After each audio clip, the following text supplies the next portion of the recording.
Hi, Percy Fam! Again, it's Chai. And Rap. Alright! Kung napapansin nyo, FRC Fam, wala tayo sa studio for today's video. Very special na naman ang ating episode ngayon because today we are on a pilgrimage. Ayan, kahit na may paparating na bagyo, FRC Fam, nandito tayo ngayon to shoot another episode. Nasaan nga ba tayo ngayon? Yes, Rap, today, FRC Fam, nandito tayo sa gitna ng Marikina. Wow! Shout out sa mga Marikenyo nating FRC Fam. Sinabi mo na nga, di ba, meron tayong pilgrimage. So today, ang location natin is pupunta tayo sa isang reliquarium. Reliquarium? Alright, tara na, wag na natin patagalin. Let's go!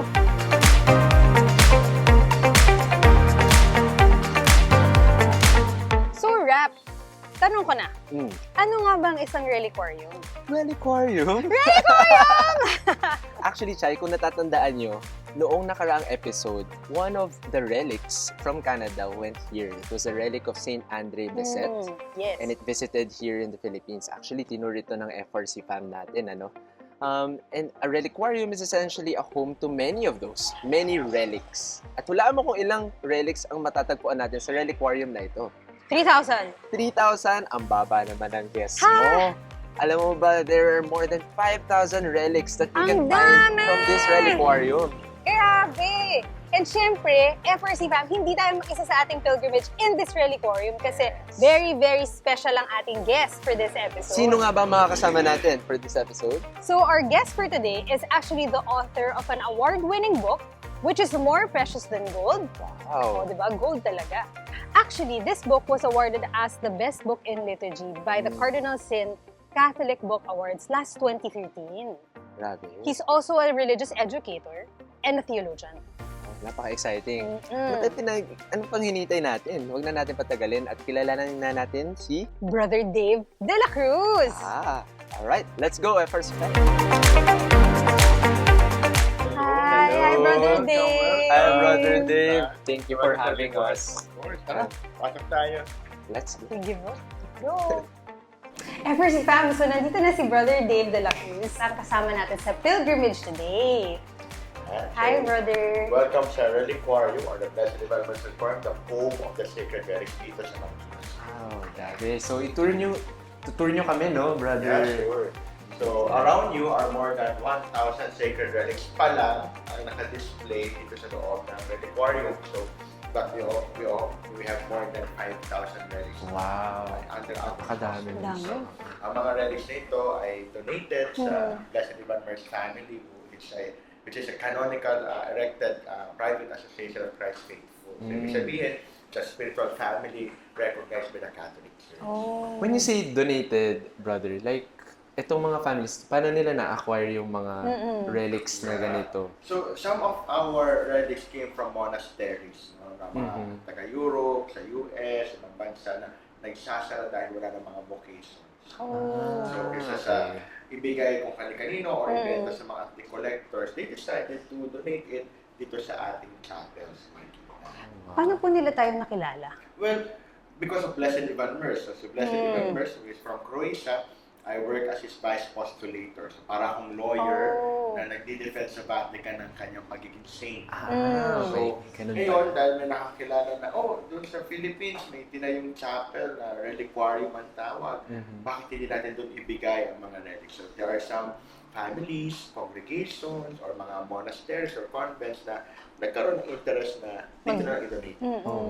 So ano po bang meron tayo dito sa ating reliquarium? Yeah, so around you are more than 1,000 relics of the saints na nakaayos na sa according to the date of their death. Pag sinabing date of their death, yun ang fiesta nila. Tama. Kasi yung kanilang kapanganakan sa langit. So naka-arrange na from January to December. So nakita niyo ba yung mga ka-birthday ninyo? Oo, hinanap ko Naghanap wala brother pong October. Wala. 14. Wala pa maging santo. Yung wala ang record. Abangan. Mamatay ka muna. Ayun lang. Yun lang. So, ayun ay galing sa mga bones nila. So, we call it first-class relics. May mga iba naman. Galing sa mga buhok, sa kanilang mga dugo. So, depende kung ano ang available na part of the body of the saint ibinibigay ng isang congregation or order. But most of them are bones of the saints. May iba naman, second-class relic, mga gamit nila, operasyon ng kanilang habit. Or minsan naman, tulad nito, yung buhangin ni kung saan namatay si Pedro Calungsod, no? Sabi na, bakit may buhangin? Bakit wala bang katawan si Pedro Calungsod? Kasi after niyang patayin, tinapon siya sa dagat. Diba?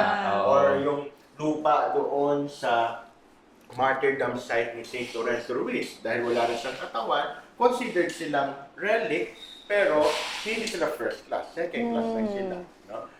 And then, brother, may third class pa na relic, Yes, no? so kung may panyo kayong dala, or rosary, pag pinahid nyo sa first or second class relic, automatic na Third hindi relic. third class. May ganun pala. Oh. Okay, I Pero see. paano po siya ina-identify? Parang na-legit yung Well, relic? kapag nakita nyo yung mga relic, for example, buksan natin ito. Ayan na. Ayan na. Actually, tingnan niyo yung FRC fam ng malapitan, sa malayo. Mukhang mga medallion lang yung mga Kala niya nakikita frame nyo. lang.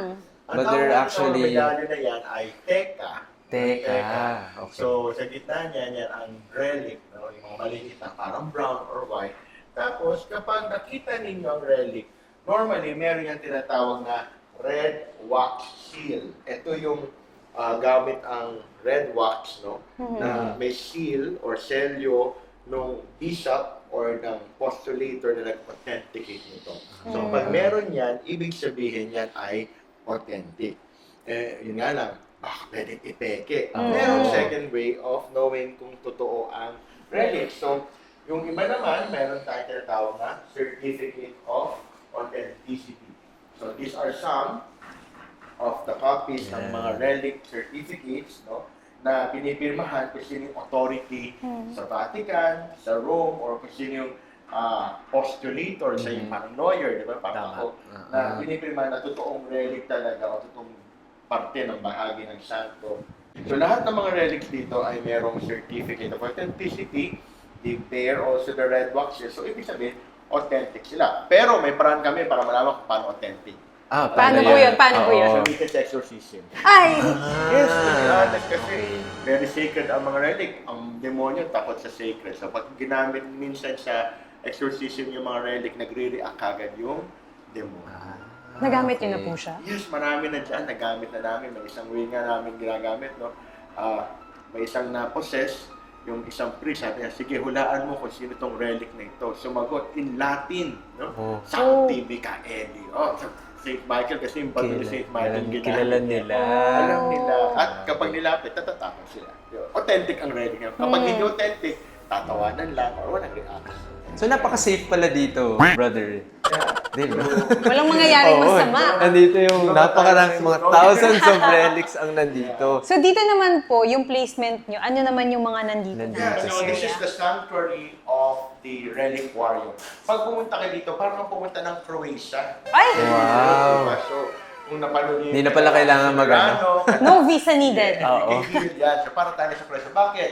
Because here in the sanctuary of the reliquarium, ay dinadala namin kayo kung saan tumira ang aming patron, si Blessed Ivan Merz. Kaya makikita niyo dito, yung Sacred Heart namin ay katulad ng Sacred Heart of Jesus doon sa Basilica of Sacred Hearts of Croatia kung saan nakalibing si Blessed Ivan Merz. And of course, yung mga palibot sa kanya ay mga relics din ng mga santos. So every iba-iba rin to. feast or may mga celebration, binabago namin yan, pinapalitan, pero may mga regular na talinan dyan na sila. For example, yung bone ni Blessed Ivan, yung relic ni Mama Mary. Mamaya siguro, mamaya mas-surprise na anong relic yan. Of course, tulad niya, si St. Carlo Acutis, nandiyan na rin, si St. Pierre Giorgio. So, regular na nakikita ng mga tao yan dito sa reliquarium. But of course, other than the Sacred Heart, ay ang image ni Maria Bistrica or Our Lady of Croatia. Yan yung first image of Our Lady of Croatia outside Croatia here in Asia.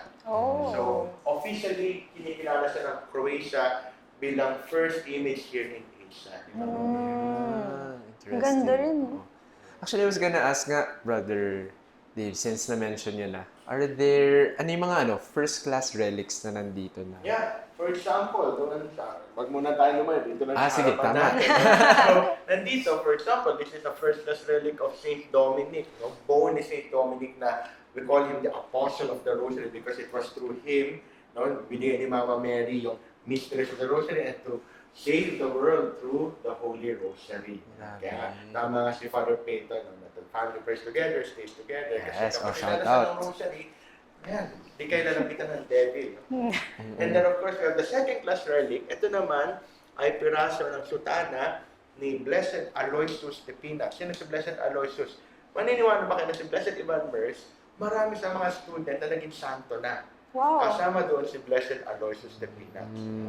So, martyr siya. And then, may ibang mga first class relic no kakaiba. For example, ito yung abo ng katawan ni Saint Therese of the Child Jesus. Oh. So, fiesta na siya, di ba? Then, meron din tayong piraso ng kanyang habit, yung habit ni Saint Therese. Pero, of course, ang pinakamahalagang relic sa lahat ay yung relic ni Jesus Christ. Pero, anong class siya? Wala siyang class, hindi sa first class, hindi sa second class. Pero, this is the highest relic of all, yung relic of the true cross. So, itong relic of the true cross, ito yung gitna na yan, yun yung splinter from the real cross kung saan pinako. Splinter.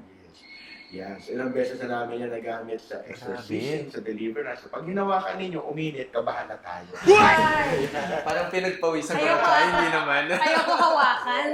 Oo. And of course, here in the reliquary, every time we celebrate Mass here, isipin ninyo, nakapalibig yung mga santo, pero ang unang mag-welcome sa amin ay yung mga apostles ni Jesus. So, yung 12 apostles. So, these are the bones of the 12 apostles. So, May kaya naman, kompleto. sa na si Judas Iscariot. Pinalitan na.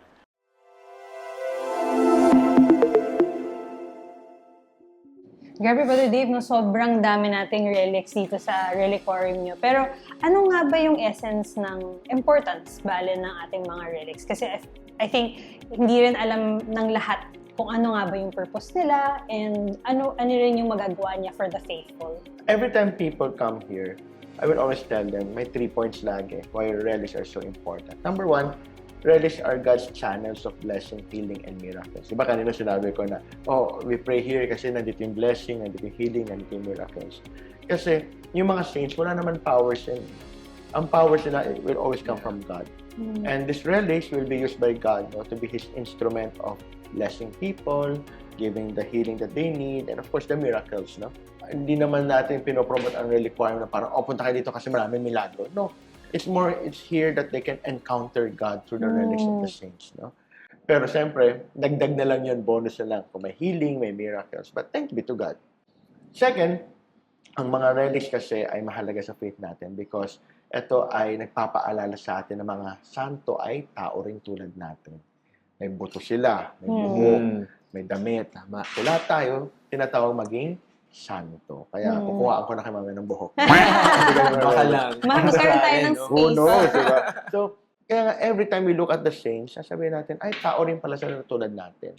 So, pag tao sila, ibig sabihin, lahat ng problema, lahat ng mga pagsubok na meron tayo, lahat ng mga sakit, alam nila yung pakiramdam.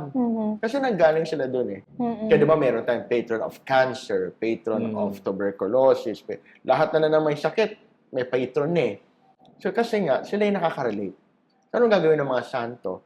It is not only a reminder for us to be a saint, of course, the saints will pray for us because they know the feeling. So, kaya nga, eto, pag nakita mo na yung relic, hindi na to LDR. Actually. Tama. So, ibig sabihin, nandito na sila, harap-harapan, face-to-face na nakausap mo ang santo. Kasi buto nila yun eh. Bone nila yun. Relic nila yun. At yung pangatlo, mahalaga, ang relic ay more precious than gold. And diba yung book ko, more precious than gold, because these are treasures of our faith. Ibang religion, walang relics. Tayo meron. So, ano ibig sabihin ng more precious than gold? That the relics will remind us that the body of the person is sacred before, during, and after death. Diba? So, from conception till death, banal ang katawan ng tao. So, ibig sabihin, pinapaalala sa atin na alagaan natin yung sarili natin. Alagaan natin yung katawan natin. Alagaan natin yung ating buhay kasi ito ay paraan para mas lalo natin purihin ang Panginoon. Tama? Kaya, mahalaga ang mga relics kasi ito yung ito na yung binibigyan ng Diyos sa atin na tangible signs of His love. Yes. At ganoon din, yung mga santo, tangible signs ito ng kanilang pagmamahal na hindi kami nang iiwan. Walang iwanan dito hanggang tayo ay makapunta sa langit. I think very timely rin, no? Kasi faith you can touch talaga. Parang when you come here, face-to-face ka with all of them. Yes. And Grabe. we do not only we do not only look at them. You touch them. Mm-mm. Kaya kanina, 'di ba? Sabi, third class relic, kahit anong ipahid mo, panyo, rosary, nagiging third class. Yeah. Paano pag ako humawak?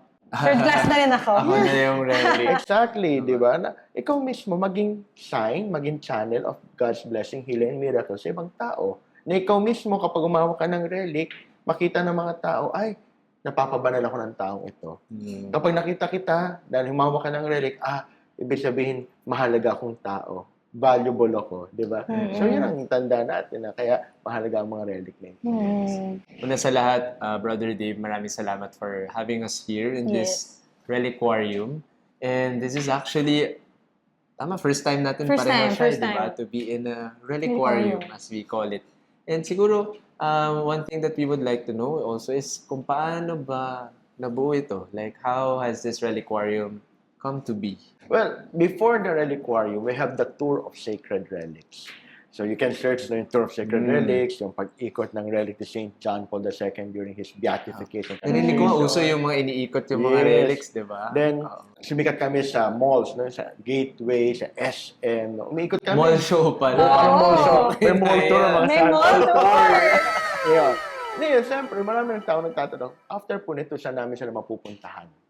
So that's the reason why the Board of Trustees said, let's build a chapel for the relics. But intently, ang una namin intention para kay Blessed Ivan Merce. Kasi siyempre, siya yung candidate namin for sainthood. Pero sabi na, paano yung mga relics natin? Then we build the chapel for the relics also. 8 years ago, nagsimula muna kami sa Quezon City, pero dahil binaha kami, lipat kami na Marikina. Binaha pa rin kami. Oo.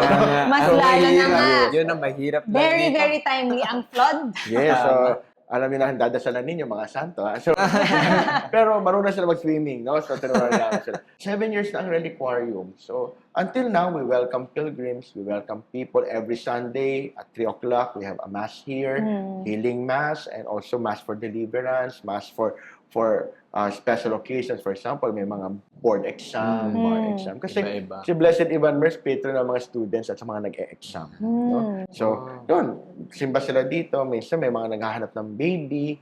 Kay Blessed Ivan din kasi yung mga hirap ang magka-baby. Sa kanya nagdadasal, walang love life, sa kanya din. Kaya alam niyo na kung sa kanya magdadasal. So, ibig sabihin, this chapel is built for those who are wounded. Those who would like to experience God, would like to experience the saints. Kaya nga sabi namin na this is not only a chapel, this is a home. Di ba? Home of the sacred relics. Because this is also our home.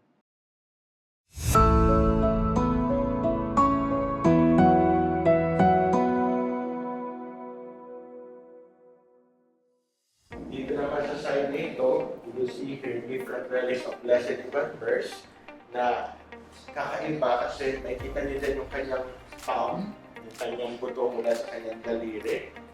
Oh my gosh, Kita ang mo laki. ba? Ang laki.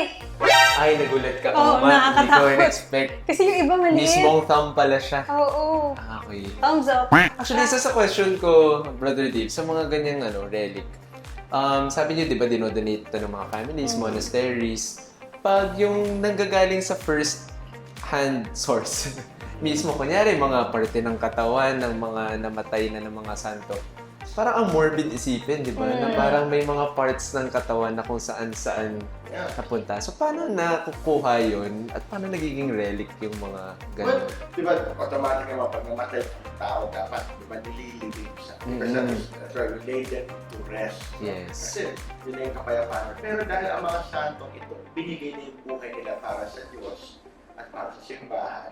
So, their relics were also consider na ito yung paraan ng pagbibigay nila sa atin ng sarili nila. Why? Kasi every time you see the relics, parang pinapakita ng mga santo, kasama pa rin namin kayo. Kasama pa kayo.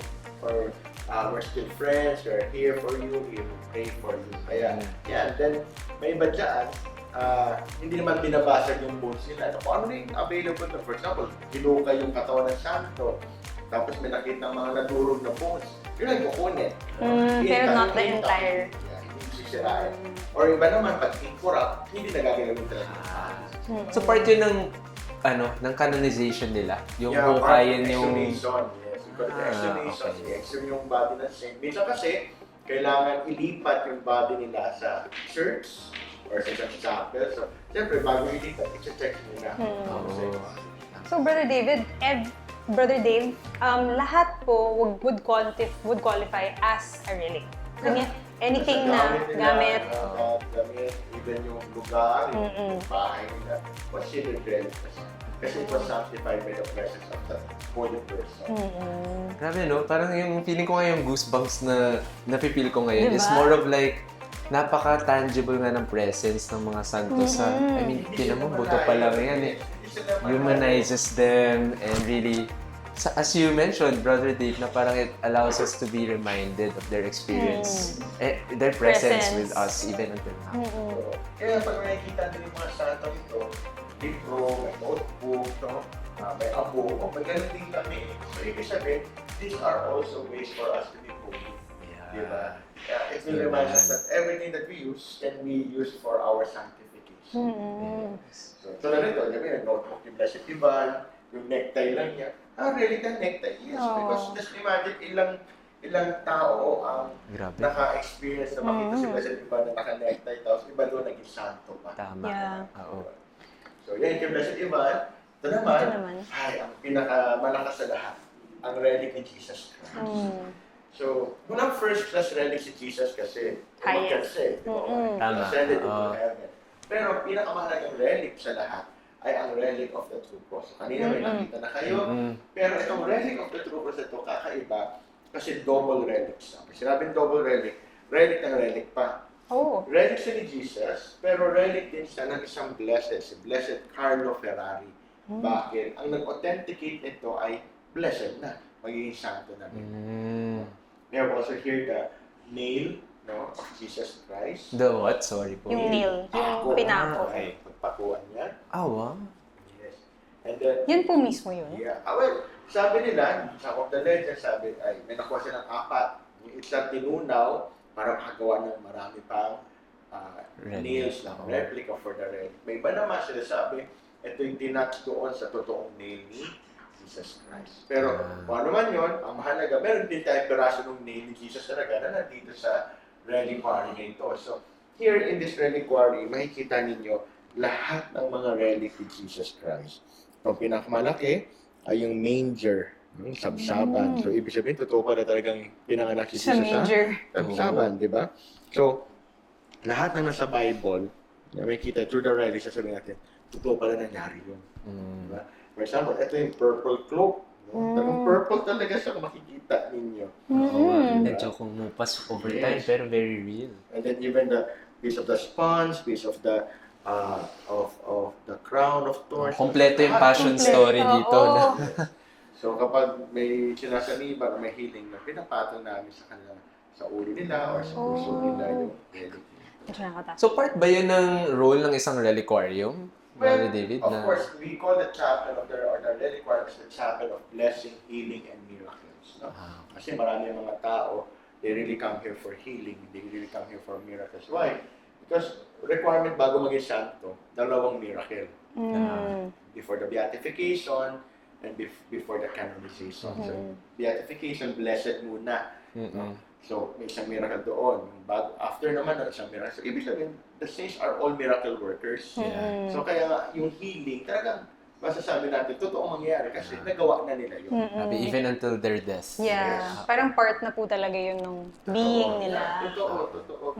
Kasi parang, doon ang power naman nila, wala naman dun sa, ay, nakapagpagaling ako. No. The prayer is their power. No?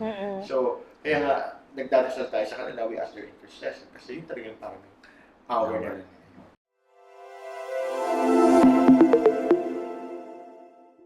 Kayo naman po, Brother Dave, are there any personal experiences on your end sa mga relics? Like any faith building or spiritual experience? Nabanggit nyo, like exorcisms happen also here in the space using these relics. Pero on a personal level and conviction, like is there any, parang may pinanggalingan ba yun? Yeah. Well, exorcisms, given na yun kasi sacred eh. Healing siguro, last Sunday or hindi lang last Sunday, no, this few months ago, I can see how the saints work through the relics by bringing hope. No? May pinagaling, may successful operation, very mga pumasang exam. Pero personally sa akin kasi, I'm already made my commitment for celibacy. No? So hindi ako mag-aasawa. Kasi kung may matandang dalaga, ako matandang binata. And minsan, of course, yung loneliness nandyan. But every time I'm here in the reliquarium, I feel that I'm not alone. Parang minsan gusto kong sabihin kay Blessed Ivan, Blessed Ivan, ginawa ko tong chapel na ito, tinayo namin ito, tulungan mo ako. Malungkot ako ngayon. May problema ako. And ang weird lang, I don't know, yung biglang tatayo balahibo mo, or you feel peace, or sometimes, ang pinaka nakakatawa dito, wala na kaming bigas. Kasi we have feeding program, and then every Sunday we feed our scholars, our youth. So, one time, dala-dala ko yung relic ni Blessed Ivan Mers. Nag-ikot ako kasi nga, naghanap ako ng bigas. So, siyempre, random lang naman to na, ito may bibilhan na akong bigas. And then, may tinitingnan ako ng babae. Sabi niya, pareho ba kayo? Ay, hindi po. Ano po ako? Lay brother po ako. Member po ako. Hindi, parang familiar po kayo. Talaga po. Bakit po? Nakita kita sa panaginip ko. Wow. Tapos sabi niya, bakit niyo po ako nakita sa panaginip niyo? Kasi po nagdadasal po ako doon sa isang chapel sa may malapit po sa Kapitan Moy. Tapos nakita ko po may Mama Mary doon. Sabi ko, Mama Mary, sana gumaling yung anak ko sa may sakit ko, bla bla bla. Na yung panaginip na yon, nakita niya na may isang lalaki daw pupunta doon hihingi ng bigas. Wow. Very specific. Ano yung bigas na naman. nagkakain nandiyan pa rin sa taas? Hindi ka Relic na rin. Relic na rin. So, Ibibless sabi na ko, lang. tapos, and that time, okay po. So, ang ginawa ko na, I need to pay for the bigas. Nakalimutan ko wallet ko. Ay, ma'am, sorry po.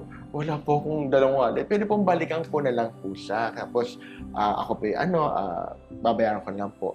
Tapos, sabi ko, pero pagpipray po kita, ito po si Blessed Ivan, meron pa akong relic dito ni Blessed Ivan. May mga stampito akong binibigay kasi na may relic dito. At para po ito sa inyo. Bigla siyang umiyak. Sabi niya, itong lalaking to, ito yung pumunta dito sa bigasan na ito.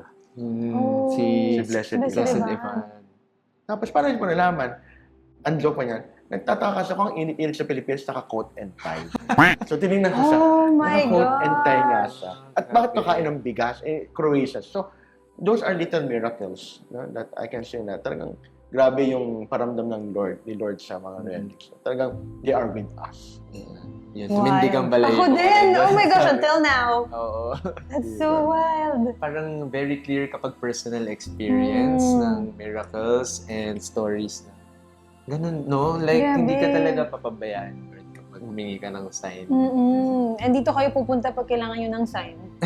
Magdasal kayo dito, I think. Totoo. And I think sa mga kabataan, hindi rin kasi nila alam yung essence or like importance ng relic. So I mean, there's not much exposure to it, I think. Yes. So very good na meron tayong ganito in Marikina. Na very accessible din, brother. Yeah, totoo kasi Yes. we really built this chapel kasi ilang percentage na ng Pilipino, ng mga Katoliko, ang nakapunta sa abroad, sa Holy Land, sa Europe.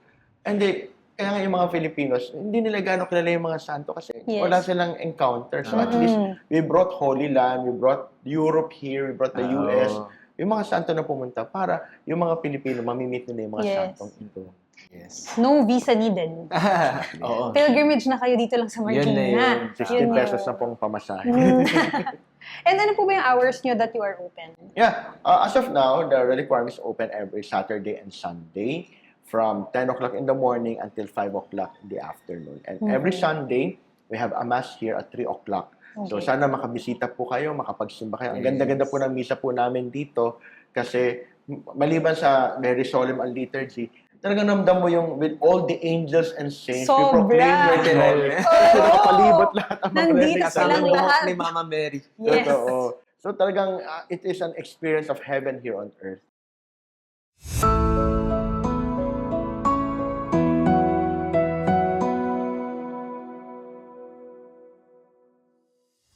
So, Brother Dave, kanina sinabi niyo sa amin to our FRC fam na meron kayong relic ni Mama Mary. So, ano yung meron tayo dito? Well, in the reliquarium, we really treasure some relics of our iba. Isa doon, yung bahay niya, isa naman doon, yung veil o yung bell. Pero ito, kakaiba kasi first class relic. Paano nangyari? Di ba nag-assume siya sa heaven?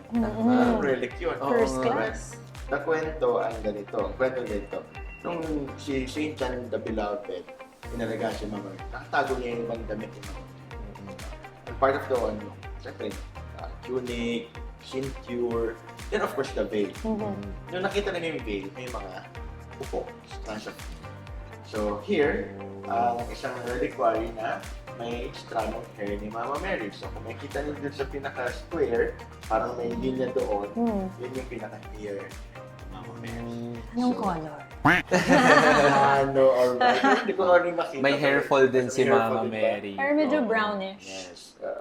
So, proven authentic? Yes, because it was used already in an exorcism. So, ginawa niya Ganun siyang pala yun, exorcism. no? Yun Ginamit, talaga. pinatong sa ulo ng possess, At ang sabi ng possess, bakit may paang nakatapak sa kanya? Oh. Di ba yun sa Genesis, di ba? Sa Revelation, yung paang tatapak din sa ulo ni Satan.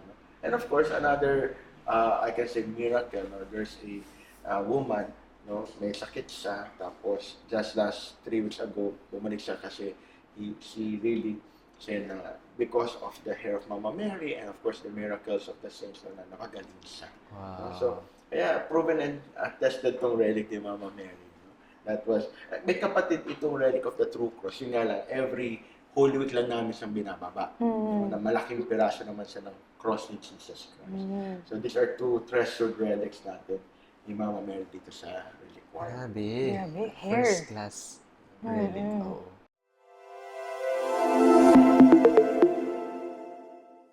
Pero Brother Dave, di ba sinabi natin na ang pangalan nga ng ating reliquarium is Blessed Ivan Ivan Mers. So bakit nga ba si Blessed Ivan Mers yung naging parang inspiration natin for this reliquarium? Si Blessed Ivan Mers is really an inspiration for many. Why?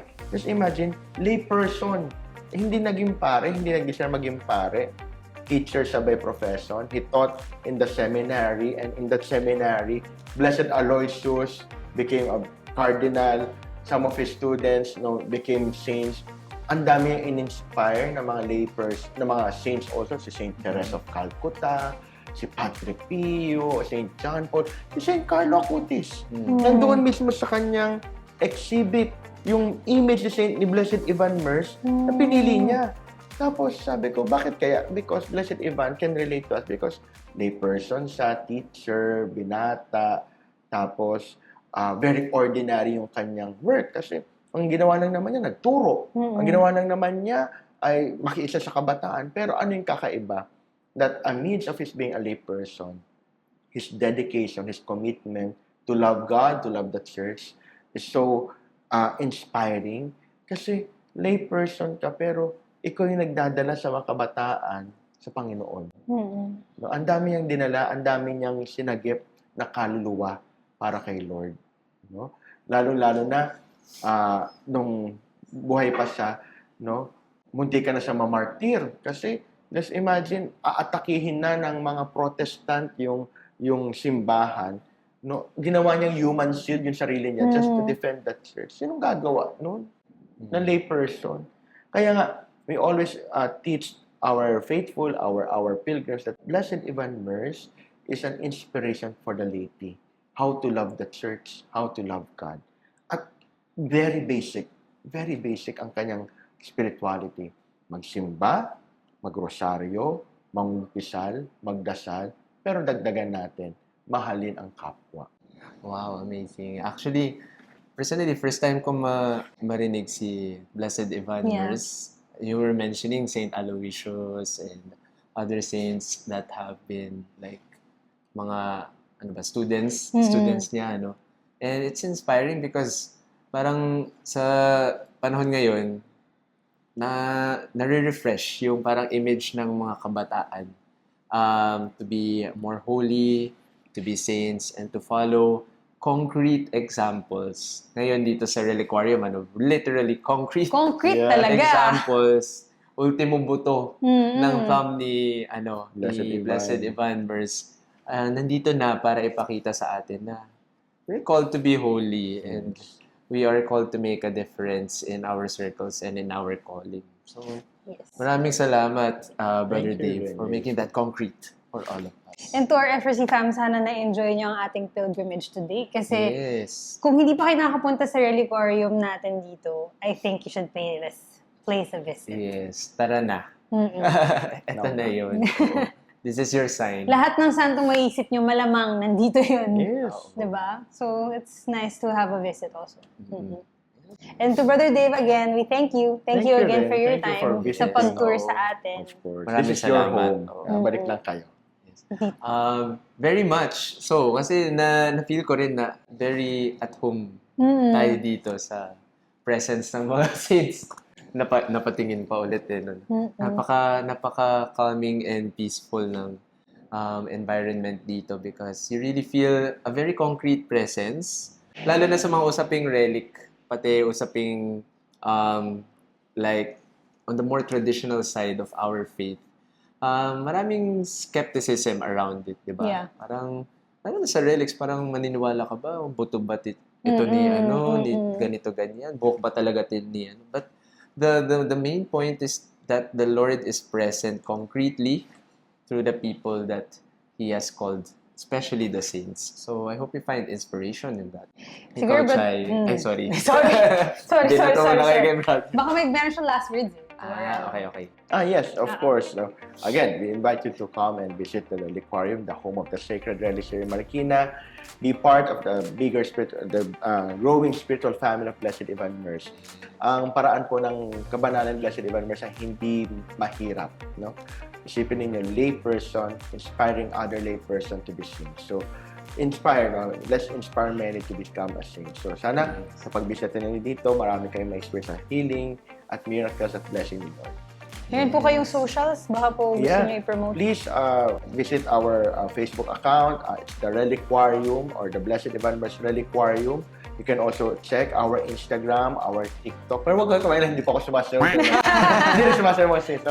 And of course, our website is ivanmerce.org. No? So you can see the spiritual family there, kung paano akong sumali, paano ako makakasupport din sa spiritual family. Yes. Thank you so much, Brother Dave. Yes. Thank you rin po. Maraming salamat, Brother Dave. FRC fam, I hope you were inspired by our pilgrimage from today's episode. Ako personally na-enjoy ko yung field trip natin ngayon, care of Brother Dave. Maraming salamat again for inviting us to this reliquarium. I feel inspired in our walk towards sainthood. Siyempre, that's the goal. Ang goal is yung buhok natin ay hindi, joke lang. Hindi naman maging relic yung katawan natin, but really to be in the presence of the Lord and inspire many people. So, very concrete reminder ito para sa akin. Parang, ito, just being present with a lot of relics, that our faith is indeed real and our church is alive. Ooh, very nice. And grabe yung experience natin today kasi personally, hindi ko to in-expect. Like, oh my gosh, ang dami nila. Like, nandito sila lahat sa harapan ko. So, and I think it's really something that everyone should experience. It's very unique. Like, and we're lucky kasi it's in Marikina.